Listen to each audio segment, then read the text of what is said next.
Tara, magluto tayo. Ayan. Ito yung mga halo natin. Talong.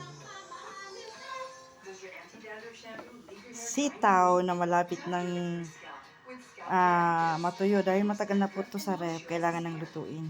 Ito po yung Indonesian original sambal. Courtesy ng aking sister. Ito po siya, oh. Sambal bawang. Ayan. Ganun lang po. Tara! Start tayo. Buksan natin yung stove.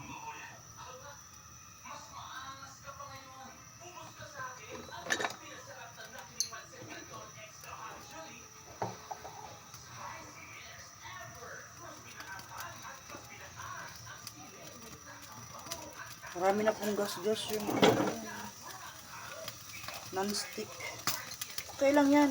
Ang hirap po rin bili ng mga gamit kalat sa kusina. Kaya kung makikita nyo, ilang piraso lang po ang pinaglulutuan ko. Kasi ayaw ko pong bumili ng kabago-bago pa ng Kung magagamit pa, pinagtsatsagaan ko po. Ito, piprituin ko po muna yung talong. Kunti lang lalagay kong mantika.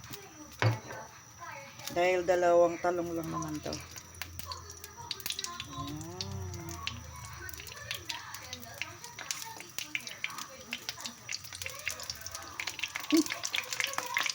Pansin ko po kasi hindi ko napansin.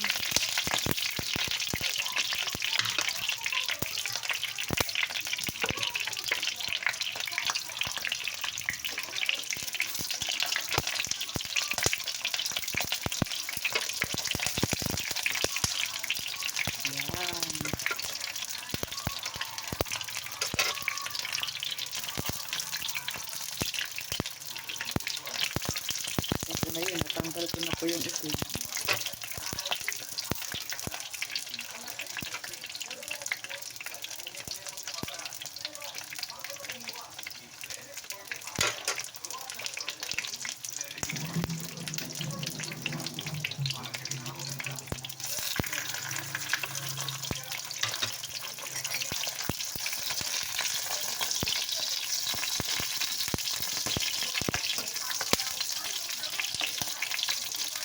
Balik-balik ka rin lang po natin yan hanggang maluto siya. I-plating natin sa kanya makikita kung paano ko gagamitin yung sambal bawang. Talaga po napakaanghang nun kung tatanungin nyo po kung anong lasa. Sobrang anghang po nun.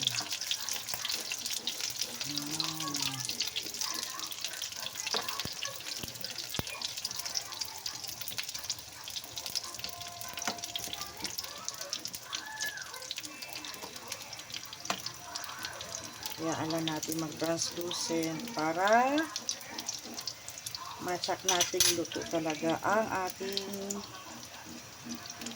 talong.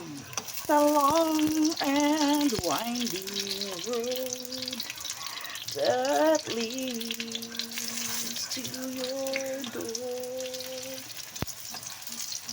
You'll never disappear. I see that road before. It leaves me hanging. Let me know the way. Tama ba yung lyrics ko? Alam niyo po ba, isa ako sa taong, ano bang tawag sa ganun? Matagal na akong kumakanta, nagbibideo okay, pero talagang hindi ko talaga makabisado yung mga lyrics. Kaya nga, video okay kasi mahirap po memorize ng lyrics. Yan.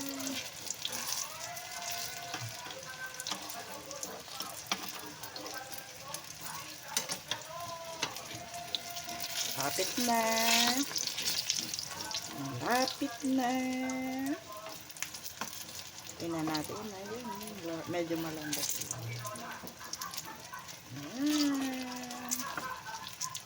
Masarap talaga yung medyo malambot kay para ano, masarap din nguyain. Di ba?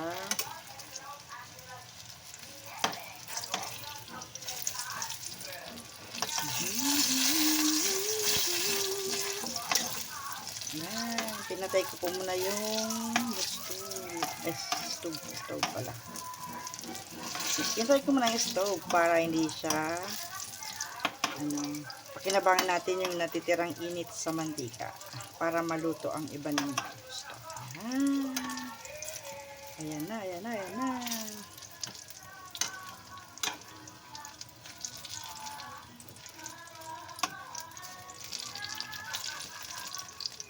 At ito'y akin ang iaahon.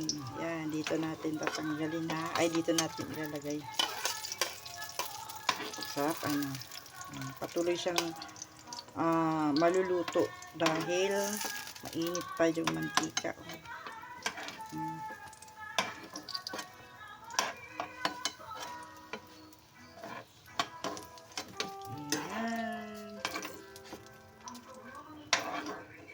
Ayan. So, ang sunod po natin ay ang sitaw. Ayan. Hindi ko na po tinanggal yung mantika sa talong. Ayan. Pero para hindi siya kumulubot, kailangan ko siyang lagyan ng tubig. Parang blanch lang po. Style po na parang maluto lang ang gulay. Mainitan lang po, ganun.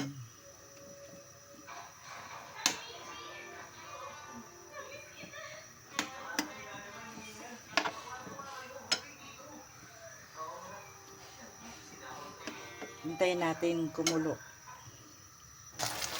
Yan, kumukulo na, no?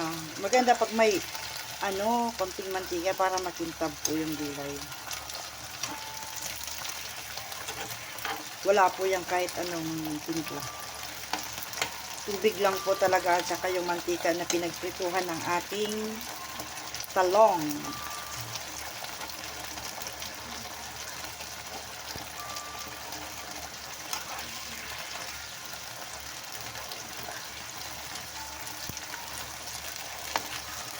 Yan, pwede na yan.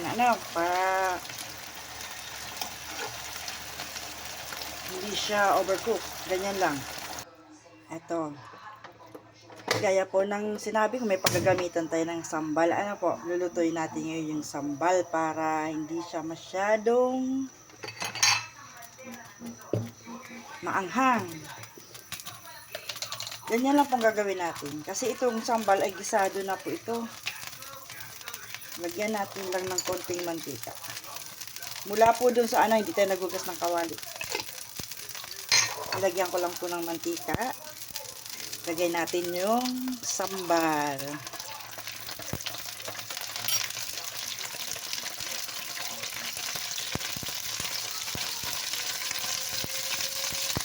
Lagyan natin ng asukal para medyo tumamis at saka tubig. Ayan.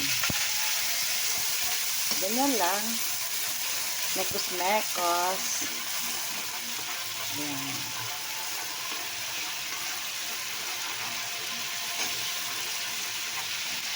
Tikman. Sarap na.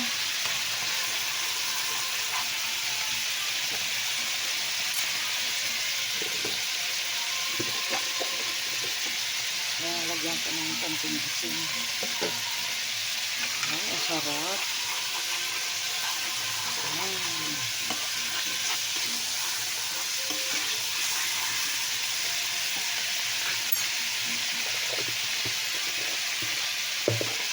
Ayan, patay na natin.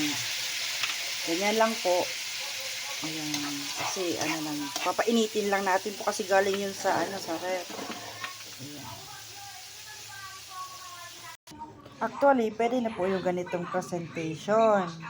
Ayan po yung sambal. Pwede nyo pong isawsaw yung gulay sa sambal. Pero ako, ang gusto ko po ay i-pour over. I-pour over ko po yung sambal. Ayan. O, di po ba? Ganyan. Binuhos ko lang po. At ayun, ready na po ang ating, ano ba tawag dito? Blanch. Sitaw. Top with sambal.